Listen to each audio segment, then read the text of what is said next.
Mr. Silent Channel. Please don't skip the ads, at paki-like naman, share at subscribe mo na rin, salamat. Kabanata 2541 Hindi na ako makakabalik. Si Xiao Waiso ay tumingin kay Ye Fan nang hindi sinasadya, ngunit napansin lang na ang lalaki ay tumingin sa kanya sa isang komplikadong paraan, at agad na umiwas ng tingin na parang takot na USA. Xiao Qings ng Phoenix Clan, nakipagkita ako sa kanyang kamahalan na Sword God sa Holy Emperor Conference noon, at nagdala ng ilang clanmen para bisitahin. Nakangiting pakilala ni Xiao Qings. Haha, mabuting apo, itong ninuno na si Xiao Qings, na kilala bilang Nanli Fengxia noon, ay kaparehong henerasyon ng ninuno na si Ling Yanju. Sa mga tao ng Shenlong Clan, dumating na rin si Ye Chaoshuan.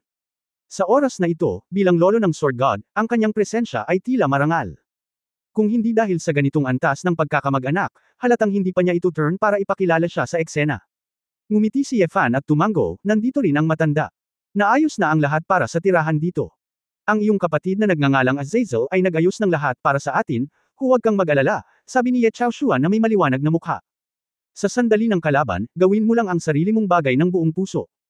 Si Xiao Qings, sa kabilang banda, ay yumuko kay Xiao Ziner ng magalang, itong senior, hindi ko alam kung sino sa mga ninuno ng aming Phoenix Clan, talagang naiintindihan niya ang Emperor level na Phoenix Flame. Hinahangaan ko talaga. Si Ye Fan at ang mga babae hindi niya napigil ang tumawa sa tabi niya, hindi nakakagulat na dumating ang Phoenix family ng nagmamadali, lumabas na ang lasing ay ayaw uminom, ngunit gustong mapalapit kay Xiao Ziner. Mayroong Emperor level na Phoenix Flame sa clan, na syempre karapat-dapat sa atensyon ng Phoenix Clan, at hindi pagmamalabas na magdiwang. Hindi ako ganoon katanda. Inilibot ni Xiao Ziner ang kanyang mga mata, ngunit tamad siyang magpaliwanag. Nang makitang masama ang loob ni Xiao Ziner, si Xiao Qings at ang iba pa ay tumawa ng nakakahiya, hindi alam kung ano ang sasabihin. Sinabi ni Ye Fan, ang kanyang pangalan ay Xiao Ziner, at ang kanyang bayan ay malayo sa iyong Skyfire City. Pag-usapan natin ito mamaya.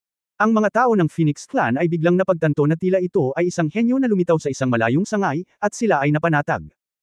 Ang iyong kamahalan na Sword God, orihinal kong binalak na pumunta sa sinaunang dagat upang tuklasin pagkatapos ng Holy Emperor Conference. Ngunit nang dumaan ako sa kontinente ng Sedoma, may ilang halimaw na may kapangyarihan ng kaguluhan, at nilalamon na ng kaguluhan ang langit at lupa. Napagtanto ko na may mali. Malaking event, hindi ko akalain na marinig ko ang tungkol sa Doomsday Conference pagkabalik ko. Kamahalan, totoo ba na malapit nang masira ang dakilang pagkawasak? Anong mga plano mo ang susunod sa pakikitungo sa Obsidian Legion? Ang tanong ni Xiao Qings ay halatang naruroon din. Ang inaalala ng ibang monghe, daan-daang pares ng mga mata ang nanunood kay Ye Fan at nakikinig. Bahagyang sinabi ni Ye Fan, sa bagay na ito, kapag dumating ang lahat mula sa lahat ng panig, natural kong sasabihin ang dapat sabihin. Ngayon ay aalis muna ang lahat, at magsanay tayo ng hiwalay. Nang marinig ito ng lahat, hindi na sila naglakas loob na magpatuloy sa pagtatanong, at kinailangan nilang maghiwa-hiwalay. Bahagyang napabuntong hininga si Ye Fan sa kanyang puso habang nakatingin sa likod ni Xiao Waiso habang umalis ang lahat. Nang malapit na siyang bumalik sa mahusay na porma sayon para magsanay, napansin ni Ye Fan ang isang pamilyar na aura at bumalik mula sa malayo. Xiao Jin, may nakita akong fire dragon na umaatungal sa di kalayuan. Master. Sa kabila ng mga bulalas at mga nanunood ng maraming monghe, nagpakawala na si Xiao Jin ng humahagulgol, naging maliit na dragon, at ibinagsak ang sarili sa mga bisig ni Ye Fan. Nadurog ang puso ni Ye Fan, at may naisip siya kaagad, nasaan si Yunyao? Anong nangyari? Malungkot na tiningnan ni Xiao Jin si Ye Fan, basa ang kanyang longgan na mga mata, ginawa ni Nanay Yunyao ang Obsidian Army na tambangan. Natagpuan si Fang Arc at pinalayas nila. Hindi ko kayang talunin ang mga lalaking iyon sa Chaos Realm, kung hindi dahil sa Mistress Yunyao na nagbanta sa sarili niyang buhay, muntik na siyang mapatay ng mga ito. Ang mukha ni Ye Fan ay sobrang pangit sa isang iglap, paano nila nalaman ang lokasyon ng Arca? May isang tao sa Arca noon, sumuko sa Obsidian Legion at sinabi sa Obsidian Legion na may nawawalang kaban. Palagi na nilang hinahanap, at hindi nagtagal pagkaalis namin sa City of Innocence, sinundan talaga kami. Si Mistress Yunyao ay isang inhinyero, at labis itong pinahahalagahan ng Obsidian Legion, kaya hindi niya siya sinaktan, ngunit dinala siya at ang Arco pabalik sa imperial na lungsod. Pagkatapos magsalita ni Xiao Jin, labis siyang nag-alala. Master, hindi ko talaga kayang talunin ito, huwag kang magalit sa akin, kinagat ni Ye Fan ang kanyang mga ngipin, hindi ako galit sa iyo. Nagagalit ako sa sarili ko, bakit? I didn't expect na may ipapaalam pala yung mga yon. Asawa, anong nangyari? Nalaman ni Su Qingzhou na hindi tama ang mukha ni Ye Fan, at tinanong niya ang mga babae. Kailan? Ipinaliwanag ni Ye Fan ang sitwasyon, namutla ang mukha ng mga babae. Ang lahat ay parang mga kamag-anak, at biglang nalaman na tila sila ay makapangyarihan sa lahat at may diskarte. Siyempre, ang lahat ay labis na nag-aalala tungkol sa pagkuha kay Chu Yunyao. Pupunta ako sa Imperial City, nandito na kayo, mag-ingat, mahigpit na sabi ni Ye Fan. Asawa, sigurado ka bang kaya munang harapin si Ye Xuanguang ngayon? Sumimangot si Su Qingzhou. Umiling si Ye Fan, hindi pa ako lumaban noon, hindi ko alam, pero malamang hindi ako kalaban. Kung gayon, sasama ako sa iyo. Maraming tao, mas maraming kapangyarihan. Nagmamadaling sabi ni Xiao Ziner. Pupunta rin ako. Lumapit din si Ning Zimo at iba pang babae. Sumimangot si Ye Fan at nagtaas ng boses, kalokohan. Hindi sila pinatay ni Yun Yao dahil sa kanilang pagiging kapaki-pakinabang. Sa tingin mo ba ay ganoon din ang pakikitungo sa iyo kung pupunta ka doon? Pagkatapos ng lahat ng binuhusan ng malamig na tubig ang mga babae, tumahimik silang lahat. Natahimik si Su Qingzhou, tahimik na tumingin sa lalaki saglit, at sinabing, dahil alam mo na malamang na hindi nanganganib ang buhay ni Yun Yao, bakit ikaw mismo ang nakikipagsapalaran? Matalim na tiningnan ni Ye Fan ang nag-aalalang mukha ng mga babae. Dahil, kahit isa sa 10,000 posibleng panganib, hindi ako pwedeng umupo na lang at huwag pansinin ang sinuman sa inyo, natahimik ang mga babae, at ang ilan sa kanilang mga mata ay namumula. Lahat, huwag makipagtalo, hayaan mo ang iyong asawa na mag-isa, hindi namin siya matutulungan at maabala, sabi ni Ning Zimo. Kuya Ye Fan, ito ay para sa iyo. Ang mga kamay ni Shilanyo ay nag-condense ng bola ng berdeng ilaw, hinaplos ang dibdib ni Ye Fan, at mabilis na nawala. Ito si Tian Yuangu, na maaaring mapabilis ang paggaling ng iyong katawan sa lahat ng aspeto, at magdulot ng nakamamatay na pinsala para sa iyo. Hindi pa ako nakakapagtanim ng sapat para makauwi, at hindi ko alam kung hanggang kailan ito tatagal, pero mas mabuting bitbitin mo ito kaysa wala. Mahina na bamantong hininga si Su Qingzhou, kung ang kalaban ay may hostage, hindi mahalaga kung kaya mo mang lumaban o hindi, dapat mong malimpasan ito. Huwag lumaban ng husto, hanapin ang kahinaan ni Ye Xuanguang, walang sino man ang hindi masusugatan. Tumango si Ye Fan, at aalis na sana, ngunit nakita niya si Nayan Rujiao na lumabas ng lungsod na may dalang dumpling sa kanyang mga braso. Asawa, dalhin mo ang mga bowl ang malagkit, baka may silbi ito sa mga kritikal na sandali. Tila may napansin si Tang Yuan, at ngayon lang siya masayang ngumunguya ng karne, at biglang nagsimulang sumipa ng ligaw gamit ang kanyang 4 na mixing paa, sinusubukang makatakas. Hinawakan ito ni Ye Fan at sinabing, huwag kang tumakas, ano ang relasyon natin? Ilang beses ka nang isinilang o namatay. Sumama ka sa akin. Sa storage ring, huminga ng malalim si Ye Fan at ngumiti sa mga babae. Pagbalik ko, siguradong, huwag mong sabihin. Sa pelikula at drama sa telebisyon, kapag sinabi ng isang lalaki ang ganoong bagay bago siya pumunta sa digmaan, hindi na siya makakabalik. Napakasama. Si Feng Yaoying ay nagmamadaling lumapit upang takpan ang bibig ng lalaki. Mabilis ding tumango ang lahat ng mga babae, kahit na medyo nakakatawa, ngunit ang kanilang mga puso ay lahat ng tense. Hindi alam ni Ye Fan kung tatawa o iiyak, kaya hindi siya nagsalita, ibinuko niya ang kanyang mga pakpak ng espadang kaliskis ng dragon, at lumipad patungo sa imperial na lungsod. Kabanata 2542 Hayaan mong hindi kita pakakawalan. Habang si Chu Yunyao ay nasa isip sa lahat ng oras, si Ye Fan ay sobrang abala sa paglalakbay kaya hindi siya naglakas loob na huminto sandali. Hanggang sa malapit na siya sa imperial na lungsod ay bumagal si Ye Fan, pinigilan ang kanyang paghinga, at nagplanong hanapin ang partikular na lokasyon ni Chu Yunyao at lumipat pagkatapos. Kung hindi kinakailangan, hindi niya gustong magsimula ng digmaan kay Ye Xuanguang ng maaga. Umikot si Ye Fan sa paligid ng imperial na lungsod, at pagkatapos niyang magkaroon ng pangkalahatang pag-unawa sa kanyang puso, pumasok siya sa lungsod. Ang imperial na lungsod ay labis na nalulumbay, at sa pangkalahatan ay walang gaanong pedestrian sa mga lansangan ng lungsod. Lalapit na sana si Ye Fan sa palasyo, ngunit biglang napansin ang isang pares ng mga mata na nakatingin sa kanya mula sa isang pribadong bahay. Umiwas si Ye Fan at direktang tumalon mula sa bintana patungo sa ikalawang palapag ng bahay. Pagkapasok niya sa bahay, nakita niya ang isang figurang nakabalot sa pilak na biological battle armor. Yunyao. Naglaho ang biological armor, inilantad ang katawan ni Chu Yunyao. Bagamat hindi alam ni Ye Fan ang nangyayari, tuwang-tuwa siyang umakyat at niyakap ang babae. Ayos ka lang ba? Ang galing. Same time nang umiti si Ye Fan. Niyakap ng mahigpit ang babae, medyo komplikado ang kanyang mga mata, kumunat ang noo niya at nagtanong, bakit ka nandito sa Imperial City? Kakalabanin mo ba si Ye Xuanguang? Nahihiyang sinabi ni Ye Fan, hindi, ngunit narinig ko mula kay Xiao Jin na binugbog ka ng kung mahuli ka, kailangan kong lumapit kahit anong mangyari, at subukan ang aking makakaya upang iligtas ka. Saglit na tiningnan ni Chu Yunyao ang lalaki, at pagkatapos ay tahimik na nagtanong, Ye Fan, tanga ka ba? Stupid is stupid, gumagawa pa ba ako ng katangahan? Walang pakialam nang umiti si Ye Fan, Xiao Yao Yao, bakit ka nandito? Di ba sabi mo nahuli ka? Napabuntong hininga si Chu Yunyao, ang mata ko na ahas na iyon ay may higit na tagumpay kaysa sa kabiguan, kaya bakit napakabilis na tumakbo pabalik upang iulat ito? Kung tutuusin, matapos maaresto noong huling pagkakataon ay kinuha ni Deddy ang karanasan ng pagiging hostage, at ngayon ay nag-iwan ako ng backup. Mga tao mula sa hindi alam ng Obsidian Legion na mayroon akong biological armor, iniisip na wala akong kakayahang tumakas. Mayroon akong stockpile ng sarili kong mga bionic robot sa Arca para maging stand-in ko para malito sila. Pagkatapos ay naghulog ako ng isang singsing sa espasyo sa ilalim ng Arca, at ako mismo ang pumasok sa singsing.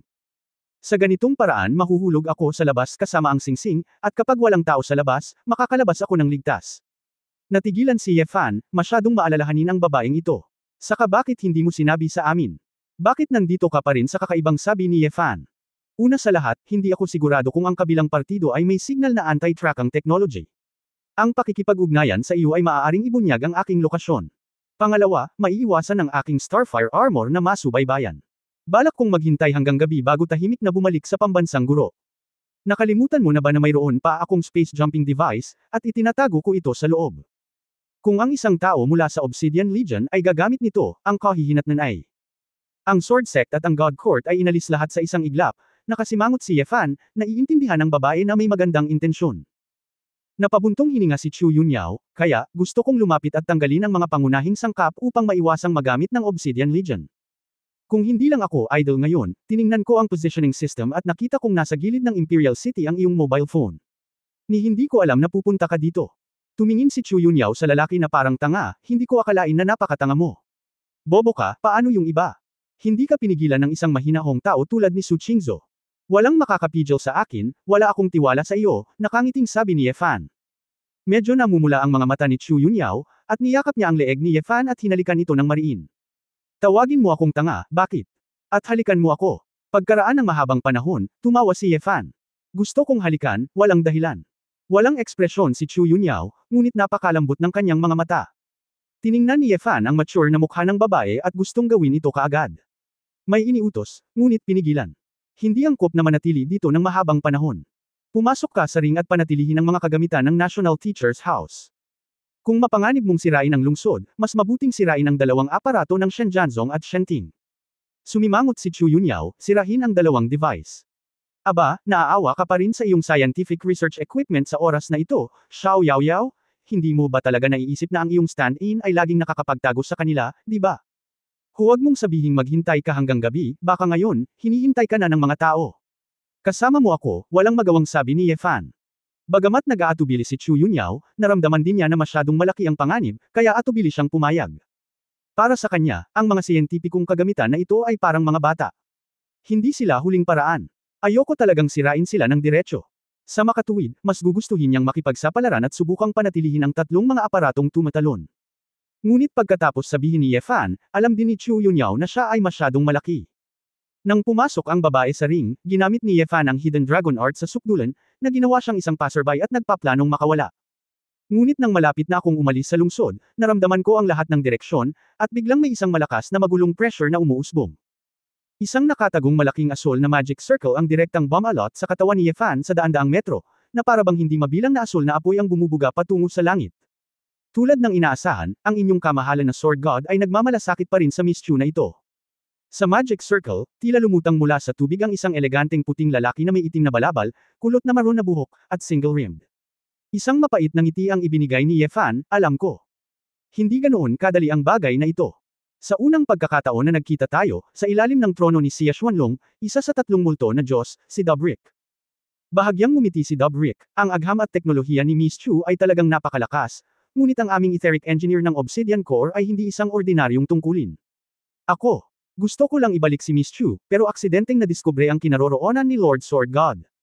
Ito ay talagang kapaki-pakinabang. Masyadong tamad si Yefan na magsalita ng walang kaparirikon, at nang hindi lumitaw ang Xuanlong Emperor, agad siyang nahiwa-hiwalay. Ang espada ay lumalakad sa dragon. Ang figure ay naging isang gintong after-image, at si Yefan ay nagplanong tumakas.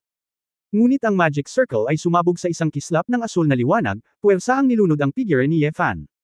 Ang paligid ay umikot sandali, at ang eksena sa harap ni Yefan ay nagbago, at isang bundok ang lumitaw. Gumawa ng emergency stop si Yefan bago bumagsak sa bundok. Nagulat siya nang makitang nakarating na siya sa kabundukan malapit sa Imperial Mausoleum. Itong lalaking ito, sapilitang ginamit ang teleportation circle.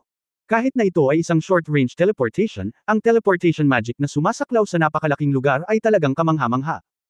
Your Excellency Sword God, ngayon ko lang nakilala, sayang ang pag-alis ng nagmamadali, nakangiting sabi ni Dobrik sa hangin, nakasandal sa kanyang mga tauhan. Lumingon si Yefan at bumantong hininga, kung may sasabihin ka, bakit mo ako pinapunta dito? Bago dumating ang inyong kamahalan na Sword God sa imperial na lungsod, malamang na naimbestigahan na niya ang nakapaligid na sitwasyon. Hindi kita ipapadala sa malayo sa kaban. Paano kita kakausapin sa isang pagkakataon? Tila naiintindihan ng mga mata ni Dobrik ang lahat. Hindi nagbago ang mukha ni Yefan, at isinumpo niya ang matandang fox ng palihim sa kanyang puso. May isip talaga ng magician. Nahanap niya ng maaga ang lokasyon ng Obsidian Legion's Ark, at binalak niyang banta si Ye Xuanguang sa pamamagitan ng pagsira sa Ark. Pagkatapos ng lahat, para kay Ye Xuanguang, tiyak na hindi sulit na sirain ang dalawang Arka upang lumaban ng maaga. Hindi ko alam kung ano ang sinasabi mo. Papuntahin mo ako dito, at ito ay itinuturing na isang paglalakbay. Mauuna na ako. See you in 3 months. Tumawa si Yefan at tatalikod na sana nang makarinig siya ng pagkabigla. Ang tinig ng kaluluwa ay nagmula sa pahilig na bahagi. Depende din. Pakakawalan kita. Kabanata 2543 gusto kong maunawaan. Nagulat talaga si Yefan. 50 metro ang layo, nakatayo lang doon ang isang lalaking may itim na background at golden silk dragon pattern na damit, na may marangal na hangin at determinadong mukha. Gayunpaman, sa ganoong kalayuan, hindi man lang napansin ni Yefan ang kanyang pag-iral nang siya ay naghiwalay. Ang pakiramdam na ito ay halos kapareho ng master servant na pares ni Ye Wuya at Ye Kyun. Sinubukan ni Yefan ang kanyang makakaya upang manatiling kalmado, ang kanyang mga iniisip ay tumatakbo ng ligaw sa kanyang isipan, isinasaalang-alang ang lahat ng mga hakbang. Tahimik na napaatras si Dobrik sa pagkakataong ito, na parang hindi na niya kailangan pang kumilos. Nakakahiya ito. Ngumiti si Yefan, hayaan ang Xuanlong Emperor na tumakbo palabas para makita ako. Si Ye Xuanguang ay walang ekspresyon, Sword God, mayroon kang layunin sa antas ng emperador, at maaari kang maging isang general ng aking Obsidian Empire. Ang aking ideal, si Wu Yanbo, ay dapat sinabi na sa iyo sa simula. Bibigyan kita ng huling pagkakataon, kung handa kang sumuko, magagawa kong pakitunguhan ka ng iyong pamilya ng mabuti at maiwasan ang sakuna ng katapusan ng mundo. Dahil alam mo na mayroon akong Emperor-level sword intent. Kung gayon dapat mong malaman na hindi ako susuko sa sinuman, kasama ka, syempre. Si Yefan ay labis na kinabahan at bahagyang ngumiti. Hindi mo kailangang sumuko, kailangan mo lang lagpasan ang mga hadlang para sa Obsidian Empire. Wala akong pakialam kung nasa harapan ko ka o wala. Sabi ni Ye Xuanguang.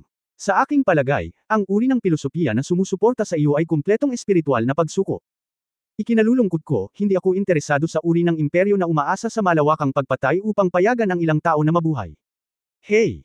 Tumawa ng masama si Ye Xuanguang, malinaw na wala kang paraan para makapagligtas ng mas maraming tao, ngunit para sa iyong nakakainip na kabaitan at tinatawag na kabaitan, kailangan mong isuko ang isang pagkakataon na makapagliligtas ng maraming buhay. Sabi mo sakin, ang imperyo, ito ay isang pagnanakaw na buhay, ngunit ikaw. Ilang tao na gustong magnakaw ng ikabubuhay ang mabubuhay. Espada Diyos, marami na akong nakitang mga mapagkunwari na tulad mo, isang nagpapakilalang tagapagligtas. Alisin ang iyong kamangmangan at kilalanin ang kalupitan ng katotohanan, ito ba ay talagang napakahirap? Hindi ko alam kung ang aking sariling pagpipilian ang pinakamahusay. Alam ko lang na maraming mga tao na hindi mas mahina kaysa sa iyo, o kahit na mas malakas kaysa sa iyo, ay hindi pinili na tahakin ang iyong nakatutuwang landas. Sa aking opinyon, kung gusto mo talagang lumikha ng isang mundo na hindi masisira ng utos ng Teso. Pagkatapos ay hindi ka dapat manatili sa Teso, ngunit pumunta sa isang mas mataas na eroplano, upang baguhin ang lahat ng ito magpakailanman, magbayad ng pagsisikap. Kung isang araw, ikaw na Ye Xuanguang ay nagbago ng natural na kaayusan ng buong eroplano ng Teso, kung gayon igagalang kita ng husto. Ngunit hindi mo ginawa, pinili mong duminahin ang eroplano ng Teso. Kahit natawagin mo ang iyong sarili na isang ideal, para sa kapakanan ng mga karaniwang tao sa hinaharap, dominasyon ang katotohanan. Baka isang araw, ang iyong imperyo ay magkakaroon ng hindi mabilang na mga tao at ito ay tila magiging maunlad. Ngunit hindi nagbago ang asensya ng Teso Plane dahil sa iyo. Ang pagpatay na dulot mo ay magiging 1,000 beses lamang, 10,000 beses na higit pa sa bilang ng mga tao sa iyong imperyo. Sinabi ni Yefan, ang itim na higanteng espada ay tinawag na sa kanyang kamay, kaya tanggapin ang iyong teorya sa mataas na antas. Hindi rin ako tagapagligtas, hindi lang ako sang-ayon sa iyo. Ye Xuanguangs. Saglit na kumikislap ang mga mata, at unti-unting naging madilim ang mukha niya. Habang nagbabago ang kanyang kalooban, gamulong ang maitim na ulap sa kalangitan at pumutok ang madilim na kulog. Tila ang kanyang kaligayahan at galit ay nasasangkot sa mundo. Alam mo kung bakit, masyado akong nahuhumaling sa paglinang ng bloodline ng dragon. Tanong ni Ye Xuanguang. Ang bawat tao ay may kanya-kanyang pakinabang, paano ko malalaman? Sabi ni Ye Fan. Watai, magagawa mo ang lahat. Ang mga mata ni Ye Xuanguang ay malamig at mayabang, ang pangitain na nakikita ko ay mas mataas kaysa sa iyo, mundo ko, hindi mo na kailangang intindihin. Nagkibit balikat si Ye Fan, maraming salamat. Ang apelyido namin ay Ye, at lahat tayo ay nagmula sa dugo ng dragon. Hindi ka karaniwan. Ang pagpatay sa iyo, ay hindi ang gusto ko. Bumagsak ang boses ni Ye Xuanguang, at ang figure ay nawala. Oops! Naramdaman ni Ye Fan na ang lahat ng kalamnan sa kanyang noo ay tensyonado, at ang kanyang primordial spirit ay malapit ng sumabog. Ang isang nakakatakot na pressure na hindi pa niya naramdaman noon ay tila dumurog sa kanyang buong katawan at primordial spirit. Makakaasa lang siya sa kanyang fighting instinct para buksan ang double disintegration ng sword intent. Ang layunin ng espada ng buong katawan at ang apoy ng dragon ay sumabog, at ang sandata ng dugo ng dragon ay nagpoprotekta sa katawan, ngunit hindi nito napigilan si Ye Xuanguang na lumapit. Biglang lumitaw si Ye Xuanguang sa likod ni Ye Fan, at sinampal si Ye Fan sa likod ng kanyang puso. Langit. Sa isang sandali, kasama ang katawan ni Ye Fan bilang sentro, isang grupo ng berdeng apoy ng dragon, isang apoy na kasing berde ng jasper, ay parang isang pagsabog ng supernova. Pagkatapos ng isang marahas na twist sa langit, ito ay sumabog. Boom! Gitling! Direktang sumabog ang liwanag na grupo ni Kang Yan sa daan-daang burol sa lupa patungo sa isang malalim na bunganga, tulad ng isang super crater. At ang Imperial Mausoleum ng dakilang ekspedisyon, pagkatapos ng paglipat na ito, ay naging isang gumuhong guho, at lahat ng mga paghihigpit sa Imperial Mausoleum ay hindi mapipigilan ang pagsabog na shockwave na ito. Kung titingnan mula sa imperial na lungsod hanggang sa gilid na ito, ang buong kalangitan ay naging berde, kasing ganda ng isang berdeng lawa. Langit. Xinglong Kang Yan, nagpiprint at nagtitinas sa buong kalangitan. At ang pinakasimulang punto ng lahat ng sinag ng liwanag, ang pinaka-core burst point, ay nabuo mula sa maliit na katawan ni Ye Fan. Ang mapangwasak na suntok ni Ye Fan sa sandaling ito ay nagparamdam sa kanya na ang bawat buto sa kanyang katawan ay sesabog, at ang bawat daluyan ng dugo ay masusunog hanggang sa abo. Gatlang M. Ang anyo ni Ye Fan ay naging itim, umuungal sa sakit sa Kang Yan, ang kanyang mga mata ay patuloy na nagiging itim, ngunit masakit na hindi mahimatay. Ang hindi makataong pagpapahirap na ito ay nagpaisip kay Ye Fan kung ang kanyang katawan ay nawasak, at ang primordial spirit lamang ang nasunog. Sakit. Hindi pa siya nakakaranas ng ganoong sakit. Ngunit sa parehong oras, isang berdeng ilaw sa kanyang katawan ang bumalot sa kanya at nagdusa ng maraming pinsala ng tahimik. Nabawi na ng langit ang kulay ng paglubog ng araw. Ang sunog na katawan ni Ye Fan ay nanginginig sa malaking malalim na hukay, naghahabol ng hininga. Pakiramdam niya ay buhay siya, na medyo hindi kapani-paniwala. Ito ang Asher Dragon ng tatlong kapigatian, ang Asher Dragon Kang Yan na maaaring ilabas. Ang nag-iisang napakalakas na ultimate move ni Kang Yan, si Kang Tian. Kahit na ito ay dugo ng Xinglong, ito ay hindi masyadong mapangahas, ito ay dapat pagkatapos ng tatlong kapigatian, ito ay may ganoong kapangyarihan. Kung si Shilanyo ay hindi nagtanim ng Heavenly Essence Gu sa kanya, ang panlilinlang na ito ay agad na pinatay siya ni Heaven. Hindi ka namatay. Ang mahiwagang kapangyarihan ay tila isang uri ng Gu. Si Ye Xuanguang ay halatang medyo nagulat, at nahulog hindi kalayuan sa hukay. Sumunod si Dobrik sa likuran, at medyo bago ang sinabi, ito ang unang pagkakataon para sa aking mga nasasakupan na makakita ng isang taong natama ng langit ng kanyang kamahalan at nakaligtas sa daan-daang libong taon. Si Ye Fan ay umubo ng 2 beses, pagkatapos ay tumayo ng dahan-dahan, ang triple disintegration at ang bilis ng pagbawi ng 5-clawed golden dragon ay nagpapahintulot pa rin sa kanya na mag-adjust. Gayunpaman, salamat kay Ye Xuanguang na medyo nagulat siya ngayon, kaya binigyan niya siya ng kaunting oras, kung hindi ay mamamatay siya kung gumawa siya ng sunod-sunod na mga galaw. Bakit, gusto mo pa bang makipag-away ulit? Bahagyang ngumiti si Ye Xuanguang, bueno, alang-alang sa kakayahan mong kainin ako. Bibigyan kita ng pagkakataong gumawa ng hakbang, tingnan mo ang iyong Emperor-level sword kung ano ang hitsura nito, para maintindihan mo kapag namatay ka. Kabanata 2544 na Poem. Tiniis ni Ye Fan ang sakit na patuloy na nagmumula sa kanyang katawan, nagngangalit ang kanyang mga ngipin, at sa sandaling itinaas niya ang kanyang ulo, nagliyab ang apoy ng purgatorio sa isang mata. Ang triple disintegration, ang disintegration ng double sword intent, at ang extreme sword intent ay hindi pa sapat. Gusto ni Ye Fan na palayain ang Purgatory Sword Demon ngayon, ngunit huli na ang lahat. Kahit nagpapagaling pa siya, wala siyang lakas ng loob na mag-alinlangan pa. Nang mag-apoy ang kalahating katawan ng naglalagablab na itim na apoy, naramdaman ni Ye Fan na parang nasusunog ang mga sugat sa buong katawan niya. Ito ang backlash na kailangang tiisin ng espadang demonyo kapag siya ay nasugatan. Ang itim na higanteng espada ay nakakabit ng itim na apoy, at isang ligaw at marilag na aura ang nagmula sa katawan ng espada. Naramdaman ang pamimilit ng sword intent na inilabas ni Ye Fan sa oras na ito, nagpakita si Dobrik ng bahagyang pagkagulat. Kamahalan, ito ay. Si Ye Xuanguang ay kalmado, at may kaunting interes sa kanyang mga mata, maaari kang umatras. Oo, naunawaan ni Dobrik na sa susunod na labanan, siya ay magiging lubhang mapanganib sa eksena, isang pag-atres, na wala ang teleportasyon. Kasabay nito, biglang iniwas ni Yefan ang higanteng espada gamit ang magkabilang braso, at ang naglalagablab na apoy ng purgatorio ay naging isang higanteng espada at direktang bumagsak sa ibabaw ng ulo ni Ye Xuanguang. Om! Gitling! Isang marahas na unos ang bumalot sa buong malaking malalim na hukay, at ang shockwave ay nagtaas ng buhangin at alikabok ng daan-daang talampakan, at ang buhangin ay sumayaw ng ligaw. Hindi gumalaw si Ye Xuanguang, at nang tumaas ang isang braso, isang layer ng madilim na asul na misteryosong yelo ang bumalot sa buong braso. Nakabuo si Zuanbing ng malaking dragon claw, at direktang sinalo ang higanteng espada na nabuo ng apoy ng purgatorio. Yun lang. Pang-aasar ni Ye Xuanguang. Hindi man lang nagulat si Ye Fan na ang kanyang Sword Demon Sword Intent ay naharang, dahil hindi niya makita kung paano gumagana ang enerhiya ni Ye Xuanguang sa kanyang Demon Eye sa oras na ito. Malabo ang lahat, parang kulang sa paningin, hindi makita ang nasa harapan mo. Noong nakaraan, na-activate ni Ye Fan ang Sword Demon, at nakikita niya ng malinaw ang lahat ng uri ng enerhiya, na nagpapahintulot sa kanya na harapin ito ng mahinahon. Kahit anong galaw ng kalaban, hinding-hindi sila magiging dehado sa kapangyarihang ginamit. Ito ay tulad ng mata ng tao, na nakikita ang isang layer ng langis na nawiwisik sa ibabaw ng tubig, ang mga layer ay malinaw, at maaari mong sabihin kung ano ang sa isang sulyap. Ngunit ngayon, na parang hinahayaan si Ye Fan na makakita ng malinaw, ang komposisyon ng tubig at ang komposisyon ng langis ay hindi masusuri ng mata. Ang kapangyarihang ginamit ng kabilang partido ay lumabag sa limitasyon na nakikita niya. Sa madaling salita, kung hindi mo pa nararating ang kaharian na iyon, hindi mo mauunawaan kung ano ito. Ngunit, gayunpaman, walang intensyon si Ye Fan na aminin ang pagkatalo. Subukan ito. Nagdesisyon si Ye Fan, ginamit ang sword walking technique, at nilapitan si Ye Xuanguang ng may acceleration. Sinundan ng malapitan, ang itim na higanteng espada sa kanyang kamay ay kasing bilis ng bagzo ng hangin at ulan, umaatake ng suntukan. Ang bilis ng pag-atake ni Ye Fan ay umabot na sa limitasyon, at ang hindi nagkakamali na sinaunang espada ay parang isang itim na kulog, na bumabalot kay Ye Xuanguang. Ang mga braso ni Ye Xuanguang ay pinalamutian ng misteryosong yelo at naging dalawang kuko ng dragon. Habang umaatres, hinaranggan niya ang lahat ng galaw ng espada ni Ye Fan. Nakakamangha talaga ang swordsmanship. Matagal na akong hindi nilapitan ng ganito, pero medyo hindi ako pamilyar. Nakangiti pa rin si Ye Xuanguang. Sa pangkalahatan, bihira siyang kumilos. Kapag gumawa siya ng isang hakbang, siya ay karaniwang agad na pinatay.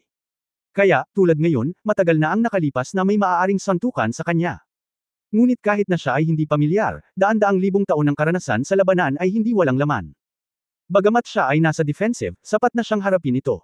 Maganda ang layunin ng Emperor-level sword, ngunit ikaw ay malayo pa rin. Medyo nagsisisi si Ye Xuanguang, ngunit hindi na siya interesadong panoorin ito, dahil hindi na suspense ang labanan. Akmang tatapusin na niya ang laban, bigla niyang na-realize na may mali.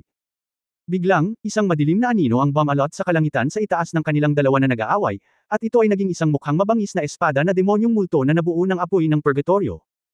Ang mabangis na espada na demonyong multo, na parang ang hari ng demonyo ay bumaba, may hawak na isang mar-angle na espada ng demonyo na higit sa 100 metro ang haba, itinaas ang kanyang mga braso at umungol ng malakas kay Ye Xuanguang. Biglang kumalat ang apoy ng demonyong purgatorio sa buong larangan ng digmaan, na parang nahulog ang lahat sa paligid nito sa kailaliman ng purgatorio. Demonyo ng espada sa purgatorio, pag-awit ng kamatayan. Umatras si Ye Fan at sinaksak ng dalawang kamay ang higanteng espada sa lupa. Nagsimulang gumuho ang lupa, at ang apoy ng demonyong purgatorio ay tumalsik mula sa lupa. Sa isang iglap, naramdaman ni Ye Xuanguang na siya ay patuloy na nahuhulog, at ang mga kamay ng hindi mabilang na mga demonyo ay kinaladkad siya sa walang katapusang kailaliman. Sa isip ni Ye Xuanguang, ang di mabilang na makapangyarihang mga tao na pinatay niya ay lumitaw, sunod-sunod, na may mga mukha ng puot, kawalan ng pag-asa, sakit, at kasamaan. Hindi mabilang na mga kaluluwa ang sumugod sa kanya, bawat marupok na maliit na nilalang ay umiiyak sa kanyang tainga. Mga tanong, insulto, laway, panunuya. Ginawa siyang galit na galit, hindi mapalagay, at labis na masakit. Hindi ako pupunta. Wala kaming anak na katulad mo. Hindi makakatulong ang kamatayan sa Zhou Dynasty. Ikaw na mamamatay tao. Ikaw na malupit. Ikaw ay mapaparusahan sa lalong madaling panahon. Kawawa naman ang pamilya ni Shenlang para sa isang baliw na tulad mo. Sinusubukan mo lamang bigyang kasiyahan ang iyong mga makasariling pagnanasa. Ngunit hindi ka ng ahas umamin. Duwag ka. Ye Xuanguang. Bakit mo pinatay ang mga anak natin? Masama bang maging mahina? Kamahalan. Kamahalan. Huwag mo kaming pabayaan. Hindi mabilang na boses ang umalingaw-ngaw sa kanyang mga tainga, kaya napasigaw si Ye Xuanguang sa langit. Isang malaking asol na Dragon Head Phantom ang lumabas mula sa katawan ni Ye Xuanguang, direktang nag-alis ng lahat ng kadiliman sa paligid niya. Kasabay nito, hinarang ni Ye Xuanguang ang kanyang kaliwang braso na parang kidlat. Keng! Ang itim na higanteng espada ni Ye Fan ay nakatagilid lang, nagbabalak na putulin ang ulo ni Ye Xuanguang, ngunit ayaw niyang maarang sa liwanag at apoy ng bato. Tikkon! Isang patak ng matingkad na pulang dugo ang bumagsak sa lupa kasama ng higanteng espada. Sa pagmamadali, ang kaliwang braso ni Ye Xuanguang ay hindi nakagawa ng sapat na depensa. Matapos maputol ang manipis na misteryosong yelo ay naputol ng kaunti ang braso niya. Gayunpaman, kahit na, ang mga mata ni Ye Fan ay dilat na dilat, pakiramdam na hindi kapanipaniwala. Itong lalaking ito, ang baluktot na katawan. Ang pangkalahatang pagpapabuti ng linya ng dugo ng Qinglong ay nakakatakot sa ganoong lawak. Sa muling pagtingin kay Ye Xuanguang, ang bilog ng kanyang mga mata ay pula at ang kanyang mukha ay malungkot. Napakalaking espada na atakehin ang puso. Sa kasamaang palad, minamaliit mo ang aking kalooban, aking kaluluwang Qinglong. Walang sinuman. Maaaring pigilan ako, sa paraan na gusto kong puntahan. Nagngangalit si Ye Xuanguang. Ang puso ni Ye Fan ay lumubog, ang kanyang pag-awit ng kamatayan ay isang panlilinlang na nilikha sa pamamagitan ng pagsasama-sama ng hindi mabilang na mga negatibong emosyon sa purgatoryong espada na demonyo sa kanyang napakalaking espiritual na kapangyarihan.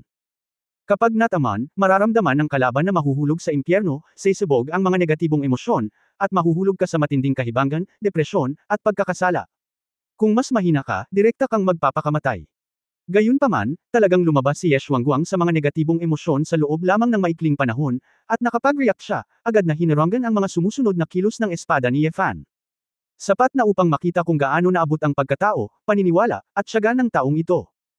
Alam ni Ye Fan na may mali, kaya nagmamadali siyang umatras, sinubukang dumistansya ang sarili at naghahanap ng pagkakataong tumakas. Ngunit walang pakialam si Ye Xuanguang, tumayo siya sa kinatatayuan, itinaas ang kanyang kanang braso, at ang hindi mabilang na Cyan Wind ay agad na naging isang malaking Cyan Dragon Marked Giant Crossbow.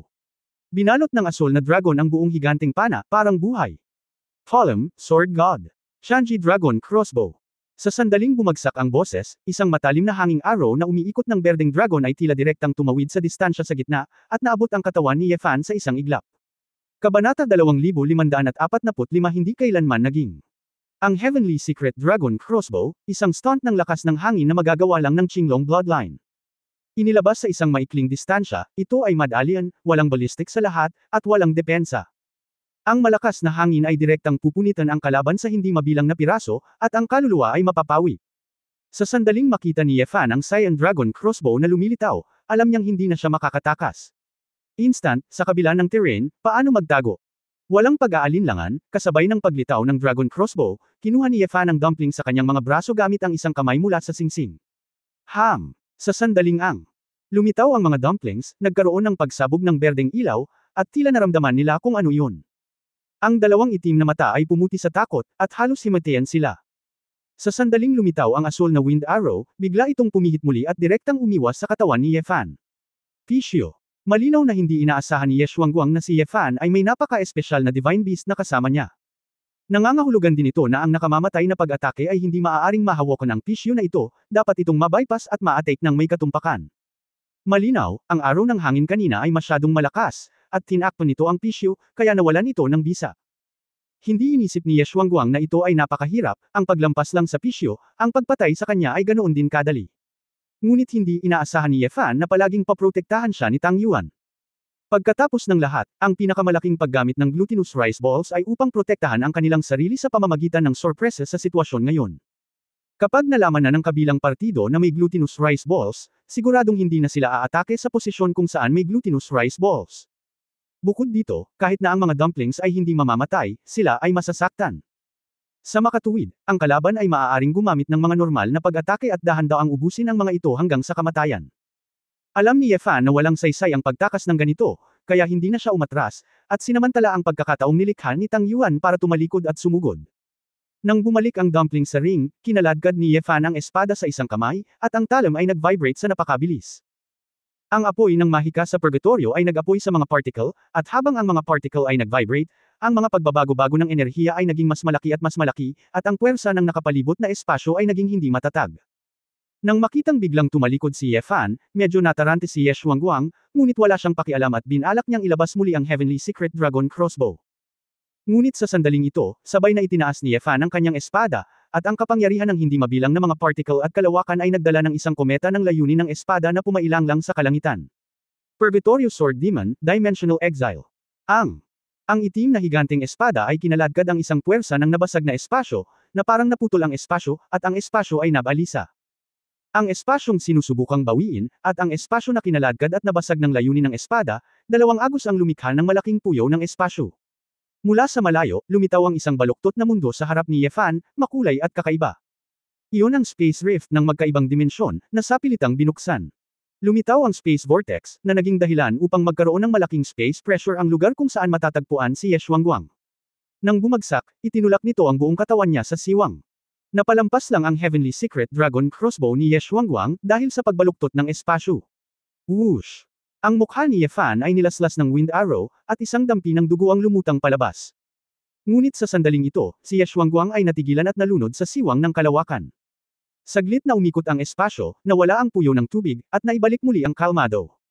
Sa malaking malalim na hukay, nawala si Ye Xuanguang. Dimensional na pagkakatapon. Gamit ang magic pupil, unti-unting naunawaan ni Ye Fan ang misteryo ng space energy, at pagkatapos ay sa pamamagitan ng pagmamasid sa dalas ng panginginig ng boses ng Zuying Dagger ni Wu Yeshu, ang impluensya sa nakapaligid na enerhiya, nalaman niya ang mga trick ng mag-isa. Maaaring puwersahang punitin ni Ye Fan ang espasyo gamit ang kanyang espada, at gabayan ito para gumuho ang espasyo.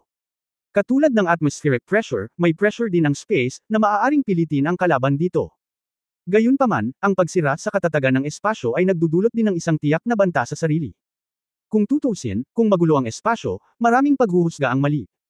Sa makatuwid, ang trick na ito ay nangangailangan ng higit pang bully, at naniniwala si Ye Fan na napakasimple pa rin ng paggamit ng space energy. Hindi bababasa, hindi niya pa rin maunawaan kung paano malayang magpadala ng enerhiya sa kalawakan. Nang makitang wala na si Ye Xuanguang, walang kagalakan si Ye Fan na talunin ang kanyang kalaban. Walang tiyak na dahilan, iniisip lang ni Ye Fan na hindi nawala ang taong ito. Mabilis niyang binuksan ang isang magic wing sa likod niya, ginamit ang kanyang body technique, at lumipad patungo sa direksyon ng City of Innocence ng buong bilis. Wala pang 3 segundo matapos lumipad si Ye Fan, lumitaw si Dobrik sa lugar kung saan nawala si Ye Xuanguang. Kamahalan. Seryoso ang mukha ni Dobrik. Sa pamamagitan ng mahika na pinapanood niya mula sa malayo, nakita niya ang eksena ng labanan dito, at natakot siya sa malamig na pawis. Sa sandaling matapos siyang sumigaw, nakita niya sa hangin, ang isang Blue Flame Dragon Claw, at isang misteryosong Yellow Dragon Claw, tulad ng pagpunit ng isang piraso ng papel, ay nagbukas ng isang puwang.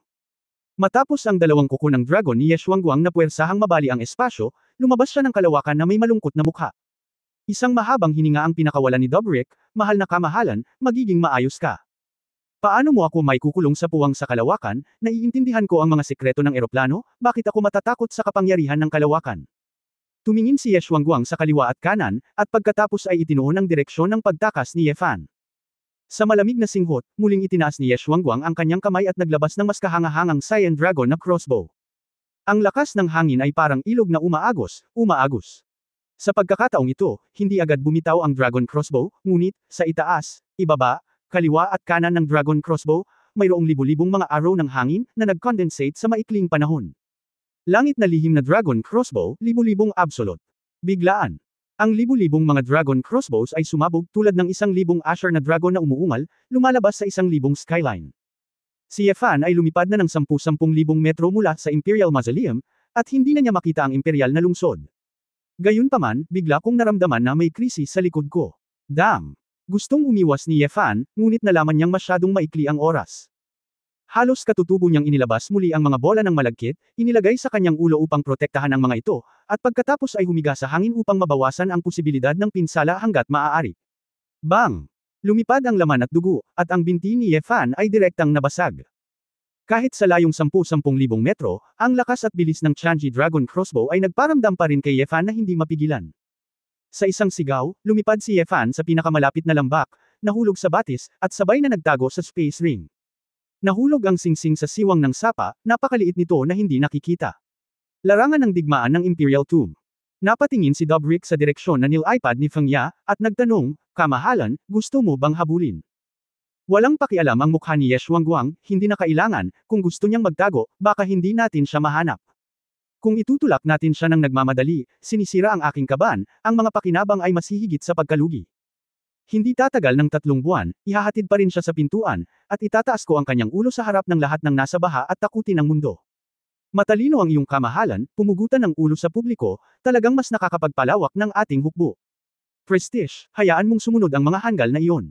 Sa totoo lang, malaki ang ani ngayon, at least na kumpirma na itong Sword God ay malayo sa kalaban ng kanyang kamahalan, nakangiting sabi ni Dobrik. Kailanman ay hindi ko siya naging kalaban, sabi ni Ye Xuanguang, tumalikod at umalis. Kabanata 2546 Hindi maligaya. Sa ring space, kinaladkad ni Ye Fan ang isang bulok na binti na duguan at duguan, tinitingnan ng holographic na imahe sa labas ng bahay. Nang makitang hindi naabutan ni Ye Xuanguang, nabuhayan siya ng loob. Nagmamadaling nagdala si Chu Yunyao ng lahat ng uri ng mga espesyal na gamot para tulungan si Ye Fan na gamutin ito. Idiot! Maya-maya, lalekuan ka ng mag-isa. Hindi ka naman kalaban, bakit kailangan mong magpadala ng bayani?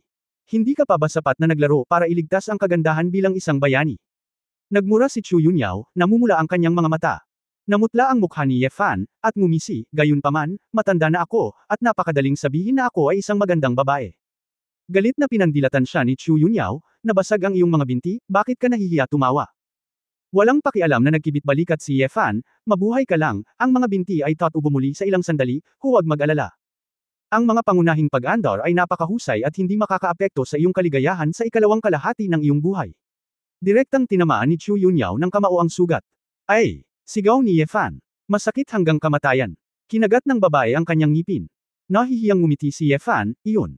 Xiao Yao Yao, kapag gumaling na ang mga pa ko, bumalik tayo. Ayokong makita nila akong ganito. Natapos ni Chu Yunyao ang pagbuhos ng gamot ng tahimik, at sinabing, maaari kang magpasya para sa iyong sarili. Makikipag-ugnayan ako sa kanila at mag-uulat ng kaligtasan. Siya nga pala, hayaan nilang lansagin ang mga kagamitan sa paglukso ng kalawakan sa Heavenly Paradise at God Court. Tumango si Ye Fan at huminga ng malalim. At seryosong magsimulang gumaling. Ngunit sa sandaling ipikit niya ang kanyang mga mata, nakaramdam ng pagkahilo si Ye Fan. Damn! Down ang broadcast, bakit gusto kong matulog? Matapos mag-relax si Ye Fan sa mga oras na ito, napagtanto niya na kahit na ang labanan na ito ay maikli lang ito ay ilang minuto, ngunit ang pagkonsumo para sa kanya ay hindi maisip. Una, nataman siya ng langit, na sumambulat mula sa napakataas na monomer, at halos mapatay sa ilang segundo. Muli, siya ay sapilitang nasugatan at binuksan ang kalahating katawan at tibak na demonyo, na lumaban hanggang sa kamatayan ng buong lakas. Walang pag-aalinlangan, umatake siya ng buong lakas, ngunit sa kaunting kapabayaan lamang ni Ye Xuanguang, nagkamot siya ng kaunting balat.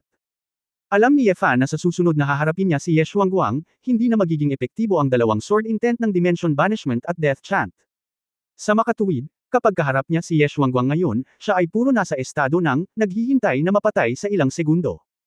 Nakaramdam si Ye Fan ng pisikal at mental na pagod, bagamat alam din niya na may mga bundok sa kabila ng mga bundok, at mayroong maraming tao na mas malakas kaysa sa kanya. Gayunpaman, tulad ni na Suzaku at Ye Wuya, alam niya na hindi siya isang kalaban, ngunit hindi niya inaayawan. Dahil wala siyang kinalaman sa mga powerhouse na ito, at bawat isa ay pupunta sa kanyang sariling paraan. Tsaka bata pa siya at malayo pa ang lalakbayin niya. Kaya lang, para kay Ye Xuanguang, kahit alam ni Ye Fan na siya ay mas masama kaysa sa kanya, ayaw pa rin niya. Sigurado rin si Ye Fan kung bakit. Marahil ito ay dahil, pareho silang naghahangad ng magkatulad na layunin, ngunit pumili ng iba't ibang paraan upang magtrabaho ng husto. Kaya naman, pareho silang gustong patunayan na ang landas na dati nilang pinaniniwalaan ay tama. Huminga ng malalim si Ye Fan, isinantabi ang mga kaisipang ito, pinasigla ang kanyang espiritu, at nagpatuloy na gumaling. Pagkatapos ng kalahating araw, bumalik si Ye Fan sa City of Innocence kasama si Chu Yunyao matapos naganap na mabawi ang kanyang estado. Tuwang-tuwa ang mga babae nang makitang nakabalik silang dalawa ng ligtas. Binuhat ni Ye Fan si Shi Lanyo, hinalikan siya ng buong pagmamahal, at pinuri ang Tian Yuangu ng babae. Xiao Yu, napakalakas ng Tian Yuangu mo, bakit hindi mo bigyan ng iba't ibang klase ang asawa mo? Iminungkahi ni Feng Yaoying. Si Shi Lanyu ay may walang magawang ekspresyon sa kanyang mukha, ang aking mabuting kapatid na babae, si Tian Yuangu ay isang clone ng Saint Gu, at isa lamang sa clone na ito ang maaaring umiral ng sabay. Kung maaari akong magkaroon ng higit pa, nais kong magkaroon ng higit pa. Ngunit ang Ye Xuanguang ay masyadong makapangyarihan, talagang inubos niya ang Heavenly Essence Gu sa isang galaw. Bilang resulta, kailangan kong gumugol ng isa pang buwan para makabawi bago ko magamit muli ang Tian Yuangu. Oo, ngayon tila ang Xuanlong Emperor ay naglakas loob na magpadala ng mga imbitasyon ng malawakan, na nananawagan sa mga master ng Quan Hong Huang na dumalo sa pulong, na hindi naman masyadong marami. Kahit ang aking asawa ay walang magawa sa kanya, at kung ang iba ay pupunta, natatakot ako na maaari lamang nilang iuko ang kanilang mga ulo at maging courtier, nakasimangot si Xu Lingshan. Asawa, huwag kang malungkot, may higit 2 buwan pa, umaasa sa singsing ng Sword God, daan-daang taon ka pa. Maiintindihan. Marahil pagdating ng panahon, tiyak na magkakaroon ka ng paraan para talunin si Ye Xuanguang. Marahan siyang inaliw ni Nianro. Napangiti si Yefan na may kaluwagan, Jiao, huwag kang masyadong mag-isip, hindi pa ako ganoon ka-vulnerable. Sa pagkakataong ito, nakilala ko rin ang pagkakaiba, na maganda rin. Napaka-pervert ng Qinglong bloodline na ito, asawa, bakit hindi mo subukan ang iyong makakaya na atakehin ang Qinglong bloodline? Sabi ni Ning Zimo. Ang linya ng dugo ng Qinglong ay halos tulad ng isang alamat. Paano mo masasabi na ang isang tagumpay ay maaaring makalusot? Sabi ni Yefan na may emosyon. Nakalusot ka sa 5-clawed golden dragon last time, di ba napakabilis? Hayaan mong tulungan ka din ni Weiwei sa pagkakataong ito, kumurap si Ning Zimo at tumingin kay Ling Yue na nasa tabi niya. Agad na namula ang mukha ni Ling Yue, paano magiging ganito? Madali. Iba ang Qinglong sa kaharian sa harapan nito. Oh, matandang mag-asawa, bakit ka nahihiya, Weiwei? It's a very time now, just because you have a special physique, work harder, hindi kami magseselos. Sinundot ni Xiao Ziner ang likod ni Ling Yue. Tumingin si Ling Yue kay Yefan, pagkatapos ay kay Su Qingzhou, kinagat ang kanyang mga labi at ibinaba ang kanyang ulo, hindi niya alam kung ano ang iisipin. Natahimik si Yefan saglit, gustong manood ng mga babaeng ito. Biglang sinabi ni Su Qingzhou sa malinaw na boses sa tabi niya, sa totoo lang, may mas angkop. WHO. Agad na natuwa si Yefan, hehengumiti at sinabing, asawa, ikaw ba ay nagsasalita tungkol sa iyong sarili? Ngumisi si Su Qingzhou, ang aking Xuanming bloodline ay hindi nakakatulong kahit kaunti. Ngunit, ang hangin at kailanawan na iniisip mo ay maaaring makatulong sa iyo. Agad na nanigas ang ekspresyon ni Yefan, asawa, anong oras na, bakit mo pa siya binabanggit? Nagsasabi lang ako ng totoo, sabi ni Su Qingzhou. Sumimangot si Yefan at nag-isip. Humph, nakita ni Su Qingzhou ang lalaki na nahuhulog sa isang estado ng pag-iisip, ang kanyang magandang mukha ay nanlamig at sinabing, seryoso ko pa rin itong iniisip. Kung magkasama ang 25 kuko na gininto ang dragon, maaari silang makalusot, kaya paano magiging bihira ang Qinglong? Siya, patuloy itong tinatanggi. Sa totoo lang, gusto kong hayaan kang mahanap si Feng Qinglan, di ba? Hindi napigilan ni Yefan na matawa, ako. Hindi ko sinasadya ang sinasabi ko sa iyo, seryoso ba ako? Binigyan siya ni Su Qingzhou ng puting tingin, magsasanay ako, wala akong pakialam kung ano ang nagagawa ng pag-ibig. Ang mga babae ay hindi napigil ang tumawa nang makita nila ang namumuong hitsura ni Yefan. Bumantong hininga si Yefan at wala nang sinabi pa, tahimik na pumasok sa space ring. Sa hologram ni Chu Yunyao, mayroong talaan ng labanan sa pagitan niya at Ye Shuangguang. Gusto niyang makita ang battle footage, at baka makakita ng bago mula sa sidelines. Samantala, isang sulok ng City of Innocence, sa isang restaurant. Nang malapit na ang araw ng Alliance General Assembly, ang lungsod ay halo-halong, may malalakas na tao mula sa lahat ng direksyon na nagtipon, at ang taberna ay napakasigla. Gayunpaman, sa pinakaloob na maliit na mesa, may isang magandang babae na nakaitim na damit na may mataas na buhok, ngunit walang naglakas loob na istorbohin siya, umiinom ng mag-isa, na parang may iniisip. Sino ang babaeng iyon? Napakalakas ng aura niya at napakaganda. Huwag mo siyang subukang bugbugin, ang Dragon Blood Queen ng pamilya Shenlong, si Feng Qinglan, ay sinasabing isang babae na kinagigiliwan ng Diyos ng Espada. Siya pala. No wonder na gustuhan ito ng Your Excellency Sword God. Sinong lalaki? Kayang panindigan ang figure na ito. Bagamat maraming tao ang nagsasalita, ang mga salitang ito ay sunod-sunod na pumapasok sa mga tainga ni Feng Qinglan. Malamig na sumangot si Feng Qinglan, ibinaba ang baso ng alak, at malamig na nanlilisik ang mga mata ng phoenix. Tahimik na napalingon sa takot ang dalawang lalaking nagchichismisan. Nakaramdam si Feng Qinglan ng pait sa kanyang puso, at wala pang 2 araw pagkatapos niyang dumating sa lungsod, ngunit ang ganitong uri ng talakayan ay palaging maririnig sa lahat ng dako. Halatang hindi siya pumayag, kaya paano siya naging babae ng lalaking iyon? Parang piling laruan lang, walang dignidad. Sisihin mo yang lalaking yan. Dam tao. Itinaas ni Feng Qinglan ang kanyang ulo at inubos ang kanyang baso ng alak. Sino ang nagpalungkot sa Dragon Blood Queen? Umiinom ng napakaraming alak. Isang malambing na boses ang nagmula sa gilid. Kabanata 2547 Tacit Understanding.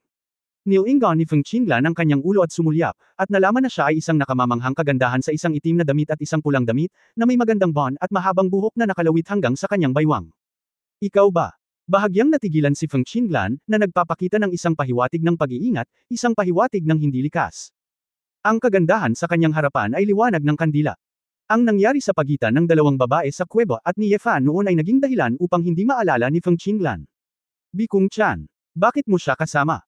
Natuklasan din ni Feng Qinglan na ang kasambahay na sumunod kay Zhuguang ay isa talaga kay Xuanyuan Sanying na dati nang napapabalitang nawala. Umupo ang kandila sa tapat, Channer, hindi pa ba nakikita ang mga matatanda mo? Magalang na sumaludo si Bikung Chan, at Bam Ulong, nakita ng lingkod na ito ang Creator Feng. Ikaw. Si Feng Qinglan ay hindi ka panipaniwala, pagkatapos ng lahat, si Bikong Chan ay hindi ganito sa kanyang impresyon. Ngumiti ang Candlelight ngunit sinabi, Sister Qinglan, nalungkot ka ba nang marinig mo ang mga chismis na iyon? Sino ang kapatid mo? Mas matanda ako sa iyo ng ilang daang taon, anong problema sa sumisigaw na babae? Hindi ka welcome dito, mangyaring umalis ka, malamig na sabi ni Feng Qinglan. Why are you unwelcome? Lahat ng tao sa restaurant ay nakatingin sa amin. Humajijek ang liwanag ng kandila, at ang kanyang magagandang mata ay dumaan sa restaurant. Kapansin-pansin talaga ang dalawang malalaking dilag na magkasamang nakaupo. Hindi sinabi ni Feng Qinglan, ang kaakit-akit na anyo ng Candlelight, kasama ang misteryosong ugali, ay umaakit sa mga lalaki at babae. Kung hindi ka pupunta, pupunta ako, sabi ni Feng Qinglan, at tatayo na sana at aalis. Ngunit bago siya humakbang ng 2 hakbang, narinig niya ang bulong ng Candlelight, ayaw mong maghiganti sa lalaking iyon. Huminto si Feng Qinglan, natulala sa pwesto.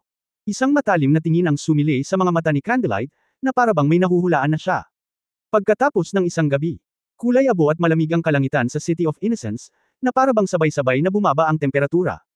Lumabas si Ye Fan sa Promise Universe Array pagkatapos panoorin ang video sa hindi kilalang bilang ng beses. Bagamat alam niyang kailangan niyang panatilihin ang kanyang kumpiyansa, habang nanunood siya, mas lalong wala siyang kapangyarihan. Masyadong malaki ang agwat. Mula sa isang panlabas na pananaw, isang napakalaking himala na siya ay nakaligtas. Kung titingnan ngayon, hindi siya hinabol ni Ye Xuanguang, dalawa lang ang posibilidad. Alinman sa takot niyang salakayin ang Arco, o gusto niyang maghintay hanggang sa Doomsday Conference para makahanap ng mas magandang panahon para patayin siya. Sa mabigat na puso, ayaw ni Ye Fan na makagambala sa paglilinang ng kababaihan at magdulot ng higit na pag-aalala sa kanila. Gusto niyang mamasyal mag-isa, kaya nagbalat kayo na lang siya bilang isang dumaraan at naglakad sa kalye. Nang makitang may mga snowflake sa hangin, hindi maiwasan ni Ye Fan na matigilan. Ang taglamig sa City of Innocence ay tila mas mabilis na dumating kaysa sa Dazing. Narinig mo ba? Ang 7 sekta ng sinaunang Muyuan ay nilipol ng hukbong obsidian. Alam ko na. Mahigit 10,000 monghe ang nahuli ng malalakas na lalaki, at lahat sila ay pumunta sa minahan para hukayin ang mahiwagang minahan ng kristal, na sinasabi na ito ay upang itayo ang anong uri ng arka. Hoy! Nagagalit ako kapag naiisip ko iyon. Ang bastos na Obsidian Legion na iyon ay walang pakialam sa ating prehistoric powerhouse. Hayaan mo sila. Hayaan silang ipagmalaki sandali, at kapag nagbukas ang Alliance Conference, ang inyong kamahalan na Sword God ay talagang haantong sa amin upang sirain ang gang ng Offal. Nagkaroon ng lahat ng uri ng mga talakayan sa mga restaurant sa tabing daan at mga tea house, lahat tungkol sa kamakailang baha. Ilang balita sa araw na ito. Nagpanggap si Ye Fan bilang isang ordinaryong dumadaan at tahimik na nakinig, hindi maipahayag ang kanyang nararamdaman. Sa harap ng kalsada, dumating ang isang babaeng nakasuot ng puting fur collar na kapa, pulang palda, kulot na buhok, at magandang puting balat. Matapos itong makita ni Ye Fan, tulad ng maraming tao sa kalye, siya ay bahagyang natigilan. Kinalikot ng babae ang isang bagong bilang bracelet, may bahagyang ngiti sa gilid ng bibig, na parabang sanay na sa mga tingin sa paligid. Nag-alinlangan si Ye Fan, ibinaba ang kanyang ulo, at tahimik na nilampasan ang babae. At parang walang napansin ang babae at dumaan. Gumawa ng ilang hakbang si Ye Fan at tumalikod upang tingnan. Pero laking gulat niya nang huminto ang babae at nilingon siya. Sa kalye kung saan nagpupunta ang mga tao, nagkatitigan silang dalawa, at pareho nilang nakita ang bakas ng pagtataka sa mga mata ng isa't isa. Pagkaraan ng ilang sandali ay tumahimik, ang babae ay tahimik na nagtanong, si Kuya Leng ba? Saglit na natigilan si Ye Fan, pagkatapos ay ngumiti ng alam, Sister Xiao. Ang madilim na kalye, ang tanging dampi ng tagsibol. Kuya Leng, bakit nagbago ka na naman? Nagkibit balikat si Ye Fan, hindi mo ba ito nakilala? Paano mo ito nagawa?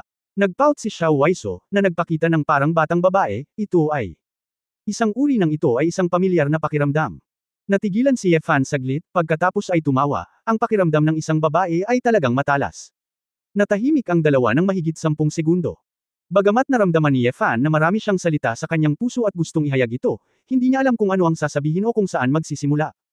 Sa kawalan ng pag-asa, walang pagpipilian si Ye Fan kundi ang sabihin, Sister Xiao, ako. Mauna. Oh. Tumango si Xiao Waiso, itinikom ang kanyang mapupulang labi, at nag-alinlangan. Tumalikod si Ye Fan at aalis na sana nang muli niyang ibuka ang kanyang bibig. Ikaw. Ako. 2 taon na gustong sabihin ng mga tao ng sabay-sabay, ngunit nang magkasalubong sila, lahat sila ay natigilan muli. Natawa si Ye Fan sa kanyang sarili, ano ang problema mo? Namula si Xiao Waiso at umiling, hindi alam ni Lanlan kung saan pupunta, kaya maglalakad na lang ako mag-isa. Tapos, sabay tayong maglakad. Okay. Sabay na naglakad ang dalawa sa kalsada. Naririnig ni Ye Fan na medyo mabilis ang tibok ng puso ni Xiao Waiso, ngunit sa katunayan ay medyo nalilito siya sa kanyang ginagawa. Kung totoong mukha niya iyon, hinding-hindi siya maglalakas loob na mag-shopping kasama si Xiao Waisu o makipag-usap man lang sa kanya. Gayunpaman, nang magbago ang kanilang mga mukha, nang tahimik nilang ginamit ang mga pangalan na ginamit nila sa pagtawag sa Demon God Kingdom, at tinawag ang isa't isa. Tila bumalik ang lahat sa maikli at kahangahangang 3 araw noon. Leng. Kapatid na Leng, tiyak na abala ka, maaantala ba nito ang iyong paglilinang? Tanong ni Xiao Waisu sa mahinang boses. Hindi man lang siya kumilos bilang isang dean, may marangal na ugali, na parabang siya ay isang batang babae sa elementarya na humahanga sa nakatatanda. Hindi mapigilan ni Ye Fan na mapangiti nang marinig ang tanong na ito, gusto ko lang mag-cultivate ngayon, pero hindi ko alam kung paano. Bakit? Nagtataka si Xiao Waisu, sa mundong ito, mayroon pa bang mas magaling sa cultivation kaysa sa iyo? Ikaw ay hindi mabilang. Sa mata ng mga tao, siya ay isang sinaunang at walang kapantay na henyo sa cultivation. Sumilay ang pagkadismaya sa mga mata ni Ye Fan, dahil, may nararamdaman ako ngayon. Kung susundin ko ang kasalukuyang pamamaraan ng paglilinang, hindi ko matatalo ang taong iyon pagkatapos ng 10,000 taon ng paglilinang, o kahit na 100,000 taon. Kaya, alam ko, paano ako magsasanay. Nagulat si Xiao Waisu sa lalaki, paano mo nalaman, nakipag-away ka sa taong iyon? Tumango si Ye Fan. Natatalo. Halos mamatay. Halatang takot si Xiao Waisu, tinakpan niya ng isang kamay ang kanyang mapupulang labi, at halos hindi umiyak, ang kanyang magagandang mata ay labis na nag-aalala, at tumingin siya sa lalaki na may kaunting takot. Nakalik ang kabanata 2548. Nang makitang kinakabahan ng babae, natural na mas komplikado ang mood ni Ye Fan. Ngumiti siya at sinabing, may oras pa, palaging may paraan. Huminahon sandali si Xiao Waisu bago sinabing, kung kumalat ang usaping ito, natatakot akong lubusang bawain ito. Hindi ko alam kung gaano karaming tao ang matatakot na sumali sa Obsidian Legion. Kung tutuusin, para sa maraming tao, ang dahilan kung bakit hindi sila kumikibo ay para maniwala na hindi mo rin magiging kalaban si Ye Zhuangguang. May bakas ng pagkalito sa mga mata ni Ye Fan, sa totoo lang, ang hitsura ng Obsidian Army ni Ye Zhuangguang ay hindi naman isang masamang bagay.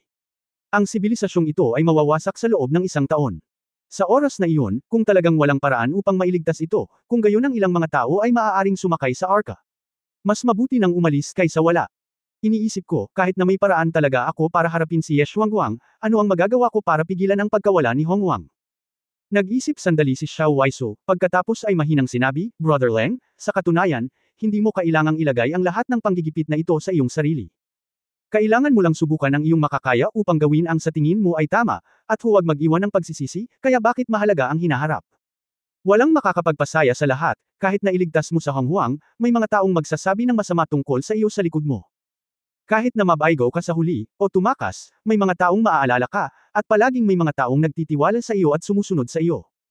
Matalim na tiningnan ni Ye Fan ang babae, pagkatapos ay ngumiti, si Sister Xiao ay niloko ko, may tiwala ka pa ba sa akin? Hindi napigilan ni Xiao Waisu na sumulyap sa kanyang magagandang mata, naiintindihan ko, bakit ang lamig. Napakaraming magagandang asawa at babae ang nakapaligid sa aking panganay na kapatid, tiyak na niloko mo sila. Nagkibit balikat si Ye Fan, ngunit hindi ito itinanggi. Nakita niya ang isang cultivator sa kanyang harapan na nagbebenta ng lahat ng uri ng jade na alahas para sa pangangalap ng espiritual na enerhiya, at tumigil. Sa katunayan, ang mga palamuting ito ay hindi masyadong gumagana, ginagamit lamang ito ng mga babaeng magsasaka kapag sila ay nagbibihis. Pumili si Ye Fan ng isang ruby bracelet na mukhang maganda at tumingin kay Xiao Waisu. Noong nakaraan ay bumili ako ng isang bungkus ng mga accessories, na nagpasaya kay Xiao Waisu kong, at ngayon ay nakaramdam ako ng labis na pagkakasala. Naramdaman ni Xiao Waisu ang ibig sabihin ng lalaki, na mula ang kanyang mukha, at umiling siya at sinabing, huwag na, mag-chat ka lang. May ibibigay ka sa akin, madali akong mag-isip ng ligaw. Nang makitang sinabi ito ng babae, ibinaba ni Ye Fan ang pulse heiress. Ilang saglit na naglakad ang dalawa, at pagkatapos maglibot sa City of Innocence, unti-unting nagdilim ang langit. Kuya Leng, oras na para sumali ako sa angkan ng Huwei. Ngayong gabi, may pag-uusapan ang angkan. Nahihiya akong hayaan kang makasama ako ng matagal habang abala ka. Umiling si Ye Fan, ayos lang, bihira para sa akin ang maging estranghero, bitawan ang lahat, at maglakad-lakad ng maluwag, salamat, Sister Xiao, sa pagsama sa akin. Sinabi ni Xiao Waisu na may bahagyang ngiti, Brother Leng. Kung talagang maglaho ang mundong ito sa loob ng 1 taon, sa aking lakas, malamang na hindi ako makakaalis sa isang arka, at ayaw kong sumali sa alinmang hukbong obsidian. Kaya, hindi mo ba maipapangako sa akin, kung hindi mo pa rin alam kung paano haharapin si Ye Zhuangguang bago ang Doomsday Conference, hindi mo alam kung paano pigilan ang mundo sa paglaho. Tapos in private, gamitin mo ang hindi pamilyar mong mukha para makita ulit ako. Medyo naguluhan si Ye Fan, ngunit tumanggo pa rin, bakit gusto mo ng hindi pamilyar na mukha? Kinagat ni Xiao Waiso ang kanyang mga labi at ngumiti, nanlambot ang kanyang mga mata, at sinabi niya na may bahid ng pagkahiya, dahil sa ganitong paraan lamang ako hindi mag-aalala at ipaubaya ang lahat sa iyo. Natuyo ang bibig ni Ye Fan, ano ang ibig sabihin ng babaeng ito? Kung tutuusin, katapusan na ng mundo, at hindi pa ako nabuhay tulad ng taong gusto ko, sayang. Sinabi ito ni Xiao Waiso, nahihiya siyang magsabi ng kahit ano, tumalikod siya at tumakbo palayo. Tiningnan ni Ye Fan ang magandang likod na tila tumatakas sa kalye, at hindi napigil ang mapalunok. Hindi kaya lahat ng Phoenix ay ganito. Sa simula, ganoon din si Yuner. Sa sandaling siya ay nakilala, siya ay tila napaka-aktibo. Sa pag-iisip kay Yuner, hindi maiwasan ni Ye Fan na tumangala sa kulay abong kalangitan, hindi alam kung ano ang kalagayan niya. Manatili tayo sa Tuanchuan, hindi ko alam. Pwede ba kitang makita muli?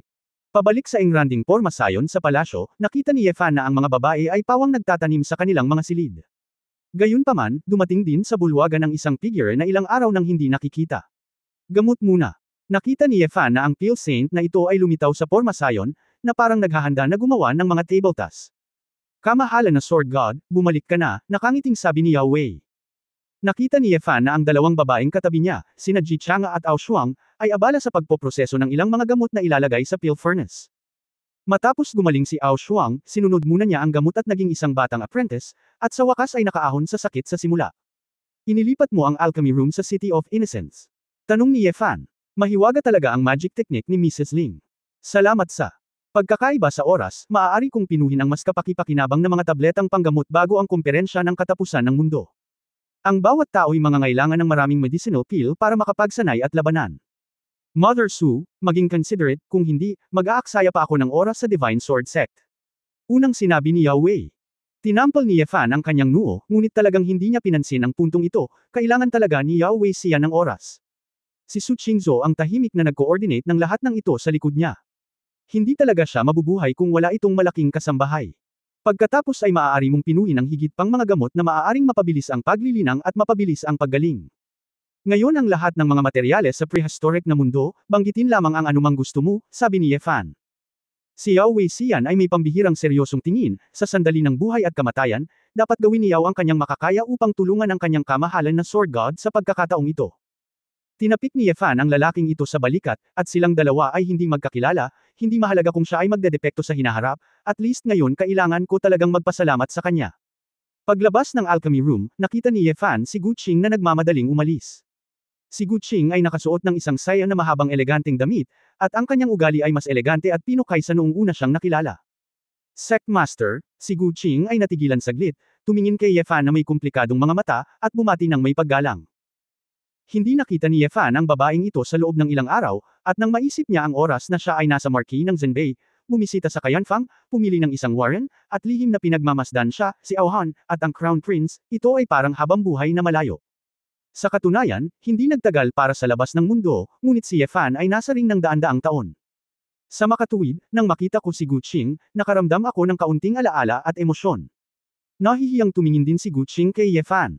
Bagamat alam niyang hindi nararapat, talagang matagal na niyang hindi nakikita ang lalaking ito. Sa katunayan, alam na alam din niya na hindi siya karapat-dapat para sa kanya, ngunit na walang mga ilusyon. Kahit na ganito, ang makita siya paminsan-minsan ay lubos na kasiya siya sa kanya. Nandito ka rin. Anong pinagkakaabalahan mo? Nakangiting tanong ni Ye Fan. Hiniling sa akin ng prinsesa na sunduin sina Mrs. Hao Ye at Miss Wanqing. Tutal, sarili niyang pamilya sila. Hindi magandang manatili sila sa hotel sa labas, sabi ni Gu Qing. Nandito rin si Tito Shui. Narito, ngumiti si Gu Qing, iniisip pa rin ng Sect Master si Uncle Shui sa ganoong kritikal na yugto. Sa iyong mga mata, ako ang uri ng matigas ang loob, impersonal na tao. Namula si Gu Qing, syempre hindi, kung ang Sect Master ay ganoong klase ng tao, si Qinger ay hindi. Bilang nagsalita siya, napagtanto ni Gu Qing na siya ay nakaligtaan, at mabilis na kinagat ang kanyang mapupulang labi at kinuyam ng mahigpit ang kanyang mga kamay. Kabanata 2549 na power. Nagkunwaring hindi rin naiintindihan ni Ye Fan, iwinagayway ang kanyang kamay at sinabing, pumunta ka, tulungan mo ang aking mga magulang at ang iba pa, at magayos. Kung kailangan mo ng anuman, mangyaring gawin hanggat maaari. Mag-practice muna ako, at hahanapin ko sila mamaya. Sundin.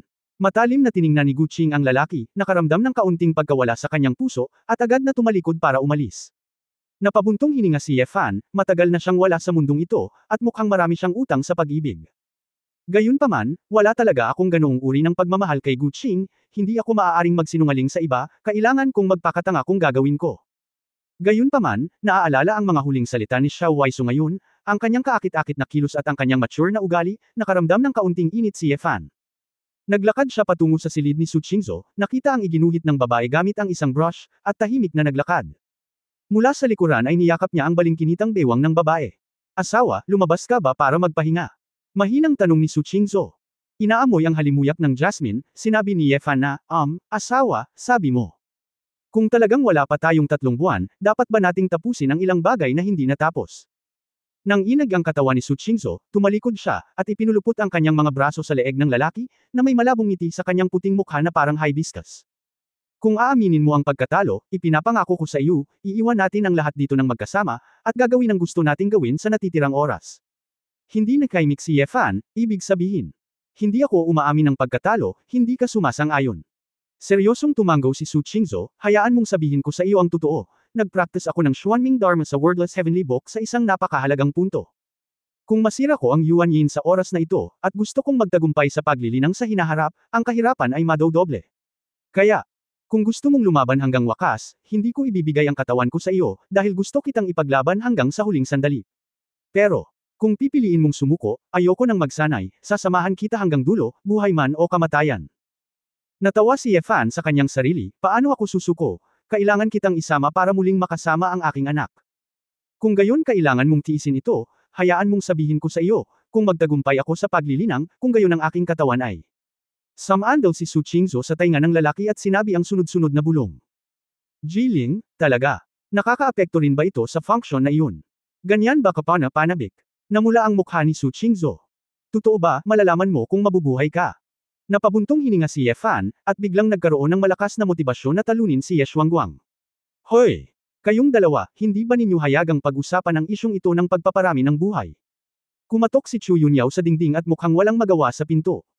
Napangiti si Ye Fan, Yunyao, bakit ka nandito? Wala sa experiment room naghihintay.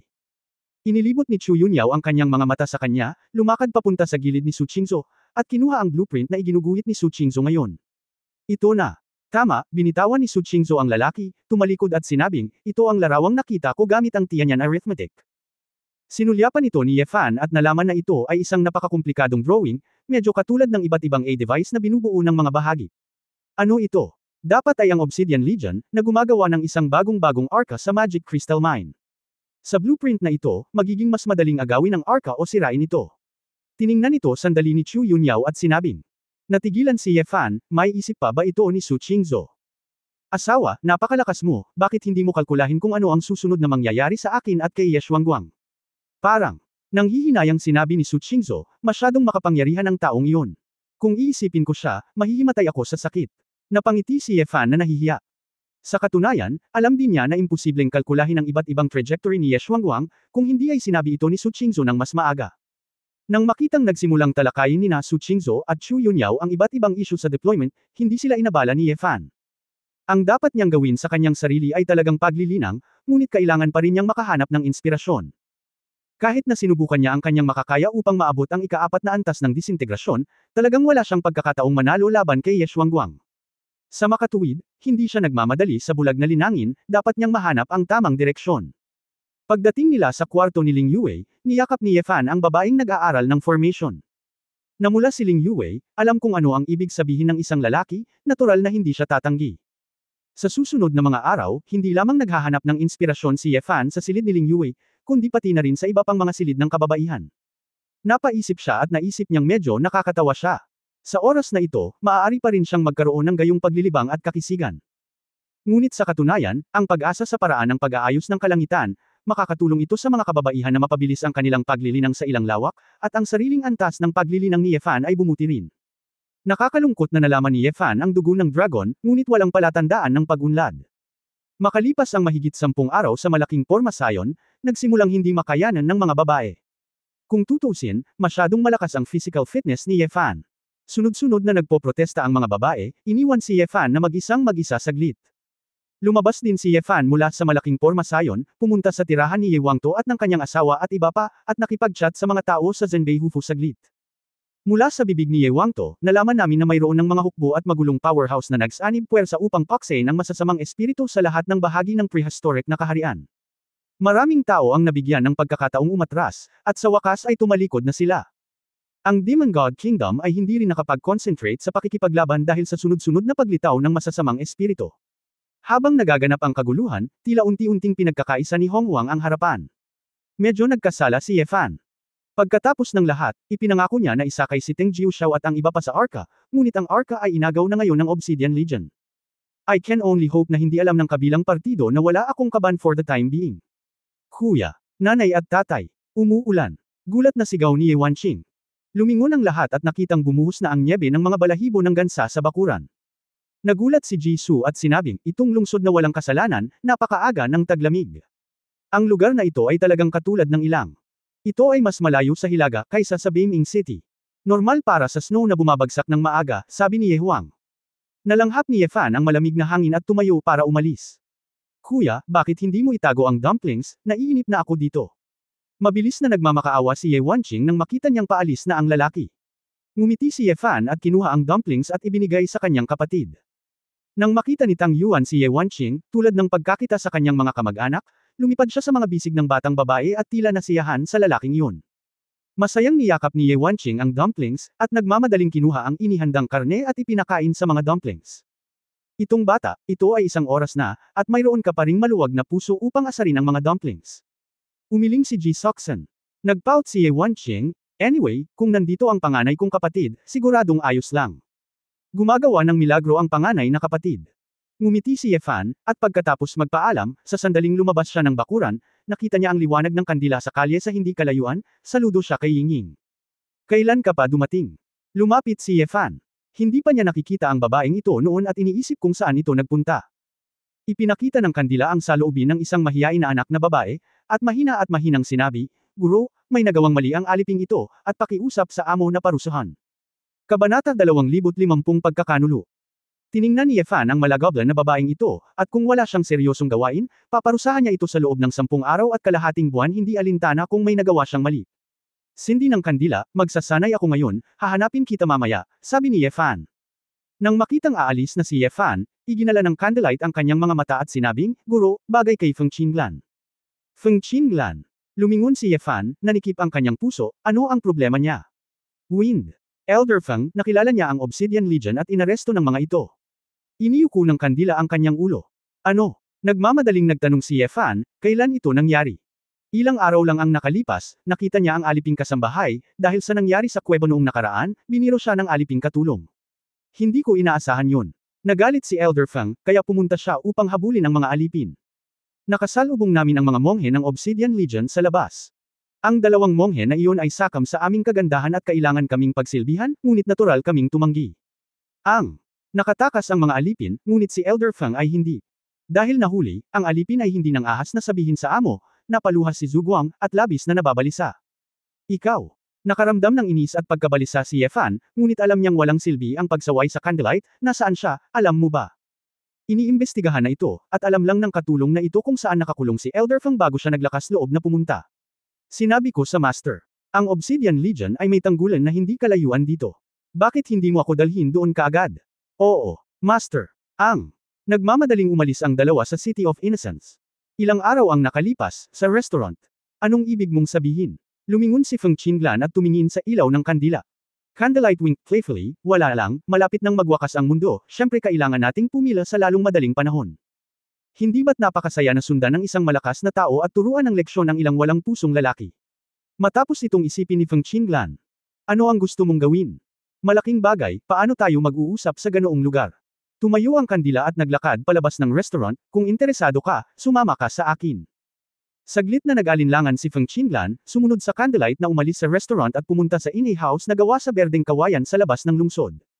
Dahil ang isang malaking bilang ng mga monghe ay dumating sa City of Innocence, walang sapat na mga lugar upang manirahan ng sabay-sabay. Maraming monghe ang nagtayo ng mga pansamantalang bahay sa labas gamit ang buhangin, kawayan at kahoy, at iba pa. Sa mga tuntunin ng pagtatayo ng isang tirahan, ito ay napakadali. Alam din ni Elder Feng na sa katapusan ng mundo, ang Black Dragon Emperor ng Obsidian Legion ay hindi maarok.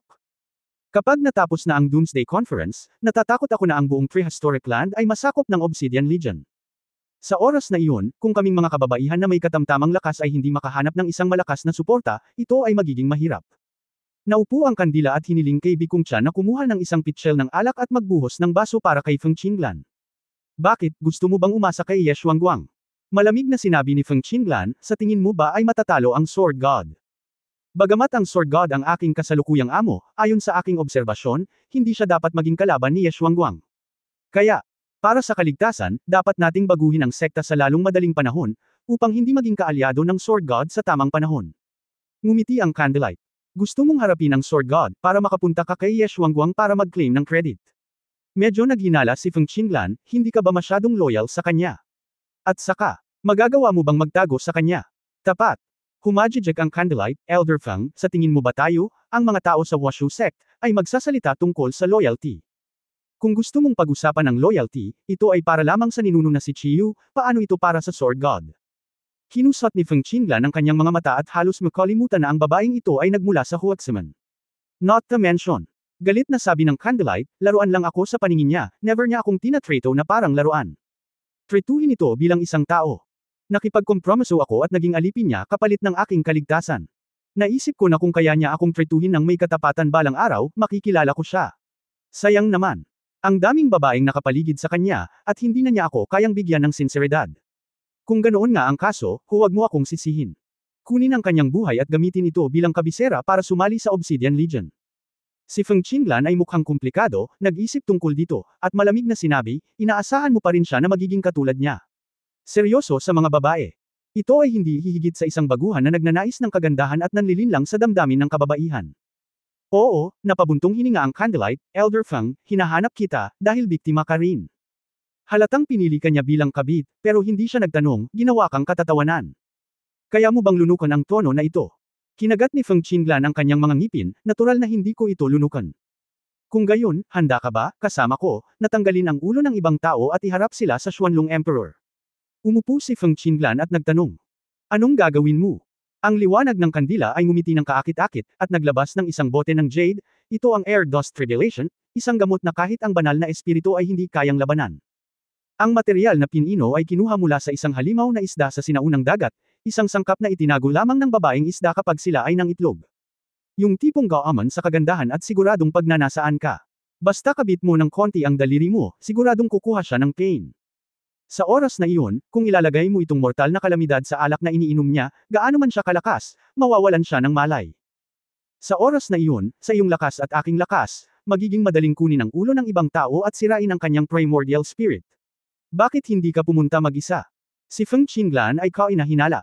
Bumantong hininga ang Candlelight, sa mismong sandaling ito, hindi niya ako lubos na paniniwalaan, ngunit hindi kanya pagdudahan, dahil ikaw ang matuwid na reyna ng dugo ng dragon.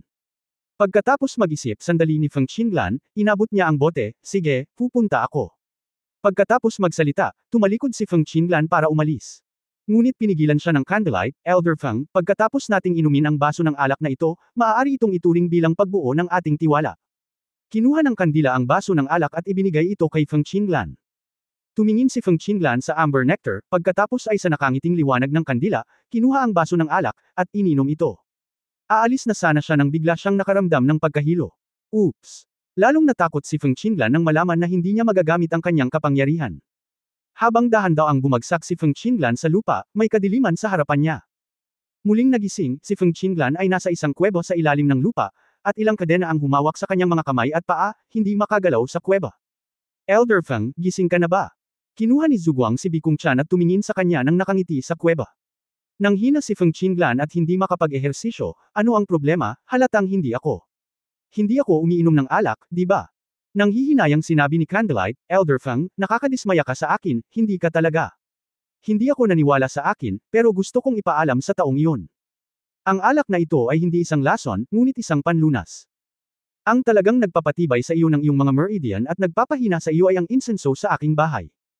Kung inumin mo ito pagkatapos uminom, magiging maayos ka, ngunit kung hindi ka umiinom, kung gayon hindi mo ako masisisi sa pagpapakulong sa iyo. Kung tutusin, hindi ako nang ahas na sabihin sa taong iyon ang aking plano. Nang matapos magsalita si Candlelight, nanlamig ang mukha niya, Cicada, do it. Pagtatapos ng kabanatang ito. For more updates, Click on the notification bell.